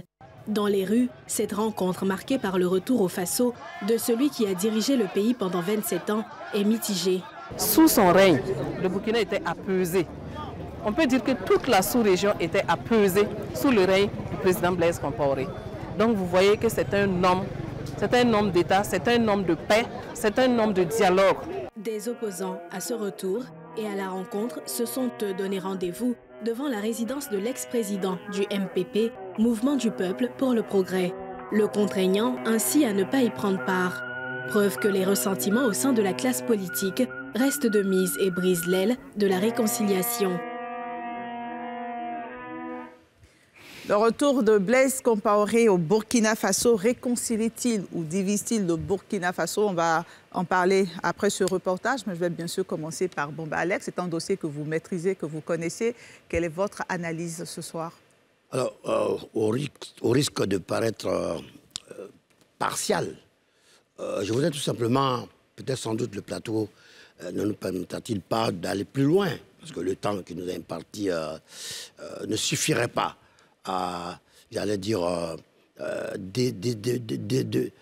démêler les écheveaux qui sont multiples dans une situation très complexe. D'accord, on va quand même essayer. C'est très simple aujourd'hui. Je comprends l'émoi qui habite une certaine classe très infime du reste du Burkina Faso, qui refuse de tourner la page, d'interroger son histoire et puis de penser les blessures et prendre en compte la réalité qui est la leur aujourd'hui. Au plan physique, leur territoire, quasiment les 2/3 sont aux mains, du moins les 3/5 sont aux mains des djihadistes. Et ça n'interpelle même pas, sauf à se focaliser sur un fait qui, depuis, j'allais dire 32 ans aujourd'hui, parce que le Thomas Sankara a été tué, dans un face-à-face avec celui-là même, grâce auquel il a accédé au pouvoir par un coup d'État. Alors, le coup d'État de Blaise Compaoré serait-il un coup d'État vil, et que celui qui le fait pour mettre Sankara au pouvoir serait-il, lui, plus noble, et que tous les autres pouvoirs, depuis Maurice Yamehugo à Damiba aujourd'hui et l'intermède de Roch Kaboré, qui est un pur produit du compaorisme, il a profité de tout, il a tout reçu de cet homme. Et qu'aujourd'hui, le stratège militaire, le seul qui est à la tête d'une troupe, lors de l'expédition de la guerre des pauvres, le Mali contre le Burkina Faso, il gagne sur son front, là où Sankara perd sur le sien. Ce stratège militaire qui bâtit le Burkina Faso, qui en fait aujourd'hui, qui en a fait un havre de paix et un lieu, une véritable plaque tournante où l'Afrique, toute l'Afrique, même pas l'Afrique de l'Ouest, se retrouvait pour gérer toutes les crises. Mais ce pays-là aujourd'hui est dans l'obscurité. Ce pays-là aujourd'hui est engoncé dans des interminables querelles intestines d'individus qui pensent que leur heure a sonné. Avec Roch, l'échec a été patent. J'estime, avant qu'on en arrive à des conversations plus orientées avec les frères, qu'il est bon qu'ensemble, en cœur, on tourne cette page triste de l'après-Sankara. Et que Blaise Compaoré, un stratège militaire qui a fait ses preuves, qui a fait montre de qualité humaine, d'une très grande ouverture d'esprit, d'une grande générosité, et qui aujourd'hui fait preuve de beaucoup d'humilité, après avoir été humilié, est-ce que ceux qui, les 30 et 31 octobre 2014, ont ourdi le complot du silence contre Blaise Compaoré? Je vais vous demander 2 secondes. On sent que vous êtes passionné, que vous maîtrisez le sujet. Est-ce qu'ils s'attendaient à ce que le résultat qui est celui-là, lorsque les 30 et 31 octobre, le complot du silence eut raison de Blaise Compaoré et qui fut sauvé in extremis pour qu'il vienne en Côte d'Ivoire? D'accord, on note bien, c'est votre avis. Ce résultat s'attendait-il? C'est ce qu'il voulait? C'était cet objectif qu'il avait poursuivi?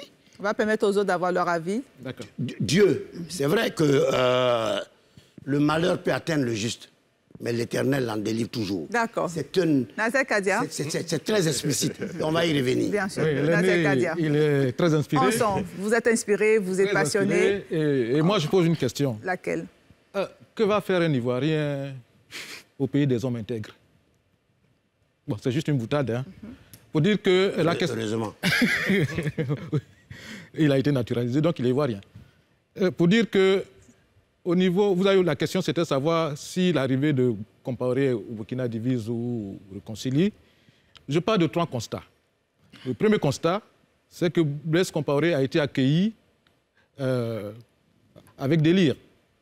Ce qui, manifestement, prouve qu'il a encore un capital de sympathie qui existe. Alléluia.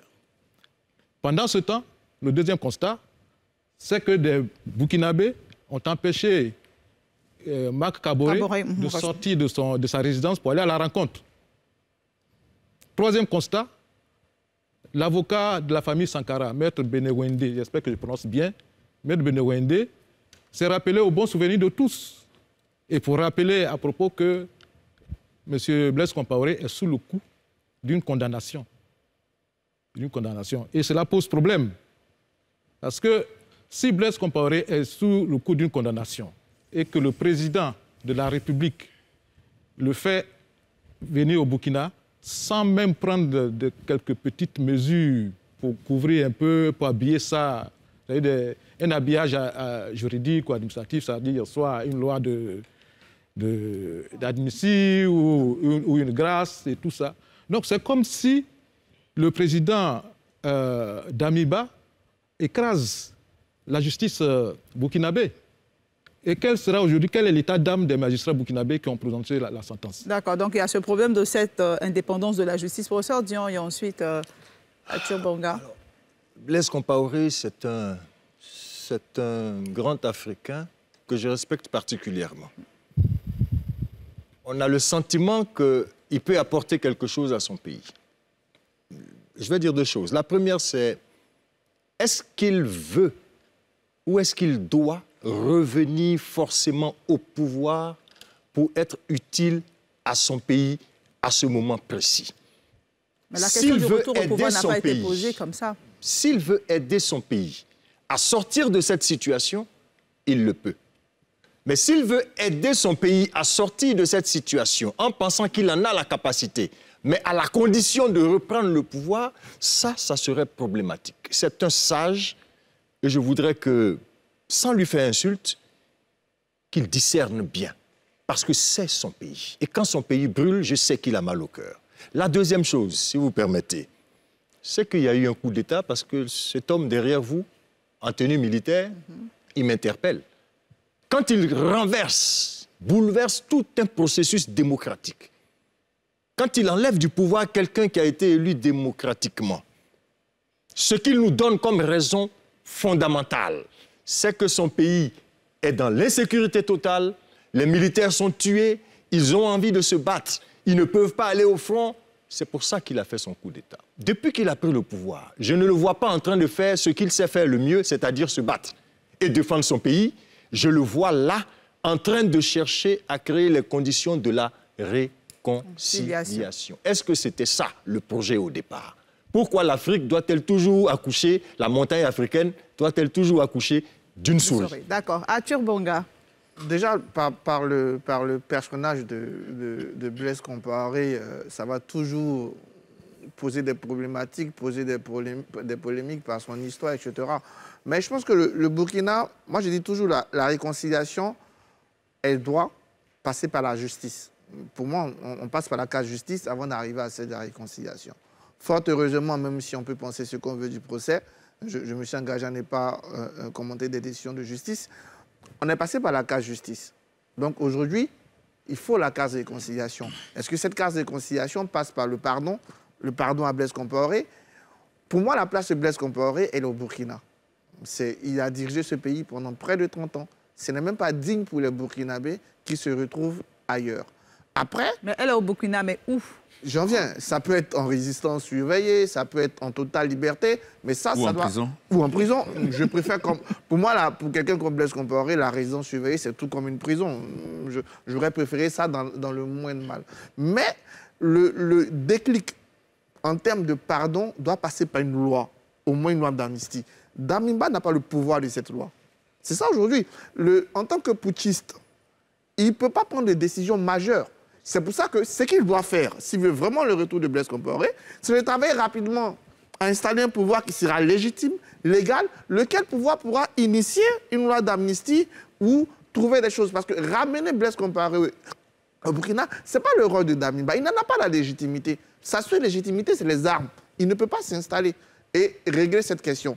Donc, tout au plus, ce qu'il a fait, d'ailleurs, c'est un retour fugace, hein, tout au plus, c'est de consulter, mais il reviendra au pouvoir légitime, légal, issu d'une transition, de trancher sur cette question. Et moi, je pense que la meilleure façon de trancher, après la justice, c'est d'aller vers une loi générale de réconciliation qui pourra, dans certaines mesures, amnistier ou gracier des gens comme Blaise Compaoré pour leur permettre, comme je le dis, la place de Blaise Compaoré pour moi. Et si vous nous suivez depuis le Burkina, vous avez la possibilité d'appeler également pour donner votre avis. Avant de vous donner la parole, Dr Fofana, j'aimerais vous lire cette déclaration de certains Burkinabés qui estiment que si la brèche de l'impunité n'est pas fermée, il ne peut y avoir de vraie réconciliation au Burkina Faso. OK. Mais c'est vrai qu'il ne peut pas y avoir de vraie réconciliation. Mais il faut savoir, il faut dire que Blaise Compaoré a beaucoup apporté au Burkina. Le Burkina, avant Blaise Compaoré, c'était plusieurs coups d'État. C'était une instabilité. Boris Yamiogo, Lamizana, Jean-Baptiste Ouedraogo, c'était plusieurs instabilités. Il a stabilisé un pays pendant 27 ans. Ce n'est pas négligeable. Il faudrait que la classe politique burkinabé puisse comprendre qu'aujourd'hui, l'enjeu, c'est la lutte contre le terrorisme. Et pour lutter contre ce phénomène-là, qui est un cancer... La classe politique et la société civile, certainement. Et la société civile. Pour lutter contre ce cancer-là, il faudrait qu'il puisse avoir une union sacrée. Parce que là, on n'est plus d'un jeu à somme nulle. C'est-à-dire, c'est que l'autre perd, l'autre gagne. Non. il faudrait qu'on puisse quitter dans des considérations partisanes pour vraiment regarder l'intérêt supérieur de la nation. Blaise Compaoré, est-ce qu'il a l'expertise? Oui. Est-ce qu'on ne doit pas, dans les pays européens ou dans les pays occidentaux, lorsqu'il y a des difficultés de ce genre, le chef de l'État en exercice réunit tous les anciens chefs d'État pour prendre conseil auprès d'eux. Et je pense que Blaise Compaoré même, il a écrit une lettre dans le temps à M. Roch Kaboré pour dire qu'il se mettait à sa disposition pour l'aider à lutter contre le terrorisme. Mais M. Kaboré n'a pas eu assez de cran pour pouvoir favoriser ce genre de discussion. Et donc, moi, je pense que les Burkinabés doivent essayer de dépasser ça, parce que l'enjeu aujourd'hui, c'est la lutte contre le terrorisme. André Silva Kono. Deux choses. La première, c'est qu'il est indéniable que sous le magistère de Blaise Compaoré, il n'y avait pas ça. Nous sommes vers la fin de 2015, début 2016, quand les attentats terroristes ont commencé, donc un an après le départ de Blaise Compaoré. C'est un fait, ce n'est pas contesté. Deuxième chose, ce n'est pas la première fois... C'est un fait qui veut dire quoi, selon vous? Non, il a réussi à... alors que le Mali était instable, il a réussi à stabiliser son pays. C'était son rôle régalien, constitutionnel, parce que le président de la République est le garant de l'intégrité du territoire. OK, deuxième fait. Première chose. Deuxième chose, c'est que ce n'est pas la première fois qu'un ancien chef d'État condamné par la justice rentre dans son pays sans qu'il ne soit interpellé. On est en Côte d'Ivoire, le cas patent du président Laurent Gbagbo. Cela veut dire deux choses. La première, c'est que soit la justice elle-même n'a pas confiance en ses propres condamnations, parce que la condamnation par contumace exige qu'on interpelle la personne quand elle revient et qu'on la rejuge, soit la justice, en tout cas cette partie de la justice, se sent inféodée vis-à-vis du politique. Alors, pour moi, c'est un coup politique de Damiba, de Paul-Henri Damiba, parce qu'en réalité, il a échoué. Il a échoué. Il a pris le pouvoir sous le prétexte que... il a pris l'engagement de libérer le Burkina Faso. Les Burkinabés ont davantage besoin qu'on les débarrasse des terroristes que d'une réconciliation, d'une photo de famille entre anciens chefs d'État. Donc c'est un coup politique. Paul-Henri Damiba est un homme fragilisé aujourd'hui. Il est d'autant plus fragilisé que celui qui l'avait renversé et qui l'a libéré récemment l'a bien défié en n'y allant pas. Non, qu'il assume son coup d'État. D'accord. Nazel Kadia, je vais terminer avec vous, Bamba Alex. Oui. Je vais terminer avec vous. À la même conclusion qu'André Silver. C'est-à-dire que l'action de Damiba prouve qu'il a échoué parce qu'en faisant le coup d'État contre Marc Kaboré, ce qui était en ligne de mire, c'était la lutte féroce contre les terroristes. Et moi, j'étais bien étonné quand on me parlait de réconciliation au Burkina Faso. Alors, je me suis posé la question de savoir s'il y a vraiment des clivages internes, politiques, pour qu'on puisse en parler de réconciliation. Mais, en écoutant la déclaration de Damiba, j'ai bien compris. J'ai bien compris que l'objectif, c'est la lutte contre le terrorisme. Et la présence de Blaise Compaoré se comprend. Parce que Blaise Compaoré, depuis longtemps, avait des connexions à l'intérieur des groupuscules qui faisaient le rodéo sur la bande sahélo-saharienne. Et par l'intermédiaire de son conseiller Liman Chafi, il a pu nouer des connexions. Et certainement que Damiba veut pouvoir utiliser ces connexions pour pouvoir régler ce problème-là. Mais il y a quand même une question. Il y a des questions qui se posent. Excusez-moi, je vais finir. Il y a des questions. Parce que depuis sa chute, le temps ne s'est pas figé. Les choses ont évolué. Est-ce que les mêmes connexions existent? Est-ce que les dirigeants qui pouvaient répondre de lui sont toujours là?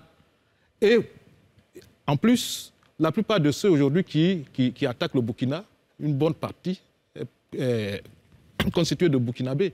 Et ça, c'est une réalité qu'on ne peut pas occulter. Bon, Alex, on va finir avec vous sur ce sujet. Ça sera certainement le mot de conclusion de cette dernière partie. Ma question est la suivante. Que doit faire le Burkina après y avoir réagi sur les autres? Avant d'y répondre, je voudrais tout simplement que la qualité des hommes qui sont exprimés sur un dossier aussi important, aussi bien pour le Burkina Faso, c'est le consensus, que pour la Côte d'Ivoire, qui compte près de 6 à 7 millions de Burkinabés. C'est l'ouverture de la Côte d'Ivoire sur le Burkina et inversement. Que cet homme, stratège militaire, politique émérite, bâtisseur, non moins brillant, tel que le Burkina Faso s'offre aux yeux du monde aujourd'hui. Il porte son imprimature, sa marque, sa science, son savoir-faire. Oh, certes, personne ne peut indéfiniment faire l'unanimité. Et que, souvent, il peut arriver que la chose qu'on aime le plus, que ce soit en nourriture ou autre chose, il y a un moment ou un autre où ça vous déplaît, où vous aimez moins. Il y a eu cette période de désamour.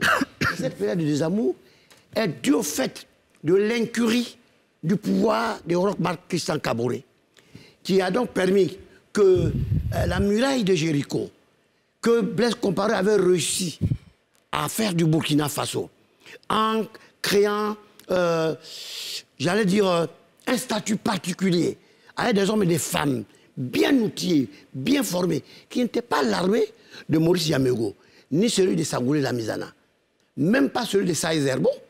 Et c'est précisément parce que les jeunes officiers brillantissimes, universitaires, formés dans les académies militaires d'Europe, des États-Unis, comme Blaise Compaoré, à West Point, en Angleterre, ont estimé qu'il fallait que les choses changent. Et ils ont changé les choses. Ça débouche sur le coup d'État qui renverse Saïd Zerbo. On installe Jean-Baptiste Ouedraogo qui passe là. Le docteur, il est médecin commandant, c'est Blaise Compaoré, qui part du pot avec une infime minorité de militaires, avec 2 cargos. Et chemin faisant, les entreprises qui étaient en train de construire les premières maisons véritables, dignes d'un grand pays de l'Empire Mossi, furent réquisitionnées. Et au fur et à mesure qu'ils ont avancé, ils ont renversé Saïd Zerbo. D'accord, on ne pourra pas refaire toute l'histoire. On vous écoute, on ne pourra pas refaire l'histoire. Oui, mais on n'a pas suffisamment de temps pour le faire. Mais pour vous, c'est quoi la solution aujourd'hui? On doit faire quoi? Qu'est-ce qu'on doit faire? Et que le Burkina retrouve le passé glorieux qui a été le sien dans la paix du cœur, dans la fraternité, qui a été une vertu cardinale de l'Empire Mossi, dans l'hospitalité, une tradition séculaire de ce grand peuple, et qui en a forgé l'âme, et qu'on veut s'en détourner au profit de petits calculateurs politiciens carriéristes, ça, on a compris. de pseudo-sociétés civiles, vous l'avez déjà dit également, des sacrophytes, hein, des ténias, pour essayer de prendre, j'allais dire, le minimum qui n'est même pas digne, et que ce grand pays retrouve la paix. Et qu'ensemble, nous boutions le terrorisme hors du Burkina Faso. Parce que Damiba, s'il ne fait pas le coup d'État le 24 janvier, peut-être qu'aujourd'hui le Burkina serait, j'allais dire, à 3 ou 4/5e de son territoire sous protectorat des djihadistes et des terroristes. Merci. Alors, il faut se donner la main. Il faut se donner la main. Et puis, j'insiste. En 10 secondes. Extirper les rancœurs des cœurs et la haine des tripes. Et puis, aller vers, j'allais dire, la félicité divine. Merci. Que Dieu, dans sa grandeur absolue, porte et met sa main sur ce grand peuple qui retrouve l'unité. Et cet homme qui est retourné. Et puis rien ne s'est passé. Merci Boba Alex. Merci Boba Alex. On a compris qu'il faut tourner la page. C'est votre proposition pour le Burkina Faso. On va aller au carton de la semaine juste après ceci.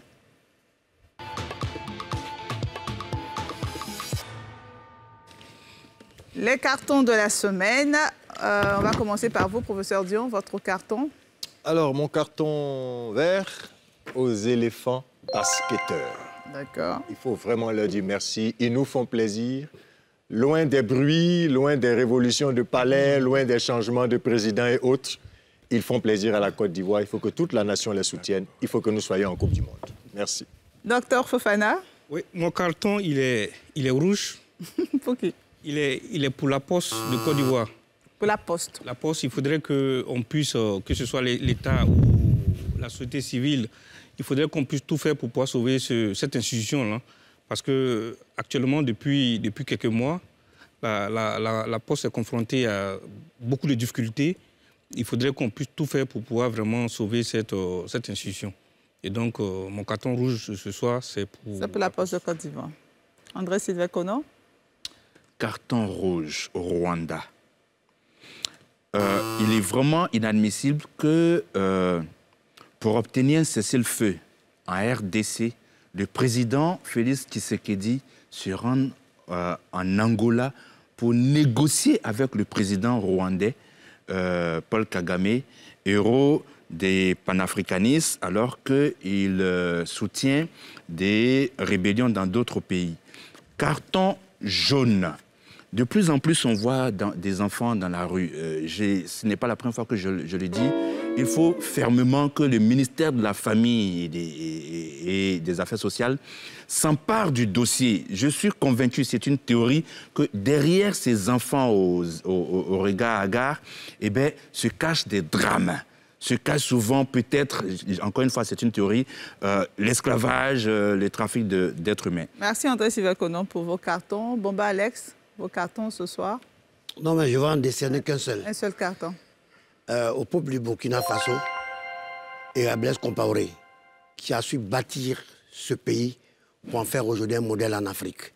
Une grande fierté. Et puis ensuite, qu'ils vivent les tripes et que dans l'unité d'action, de pensée et de conception, ils retrouvent les valeurs de l'Empire Mossi, la fraternité et la solidarité. Ok, merci. Nadia Kadia, votre carton? D'accord. Si vous voulez donner 2 cartons assez rapidement, vous pouvez le faire. Non, ok, j'ai donné un carton rouge. À qui, rapidement? À Franck Anderson Kwasi. Pourquoi? Pour la transhumance politique, avec des arguties qui ne tiennent pas. Oh non. C'est mon point de vue. Ok. Donc, un seul carton. S'il vous plaît, Bomba Alex, c'est bon? Actu Banga, votre carton. 2 cartons. Le premier vert à la CEDEAO, qui a su être ferme, hein, tout en laissant l'ouverture, et qui aujourd'hui a levé les sanctions en ayant obtenu des garanties et en s'étant mis en position de vigilance. Mon deuxième carton vert, c'est pour Konaté Karim, la star de la SEC d'Abidjan qui a signé en Autriche.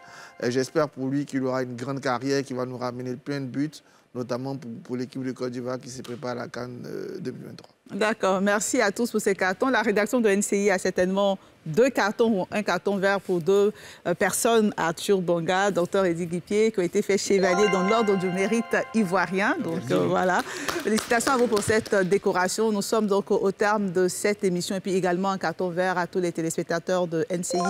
Merci de votre fidélité, merci d'avoir suivi ce numéro de NCI 360. Très bonne suite de programme sur la nouvelle chaîne ivoirienne et prenez soin de vous. Bonjour.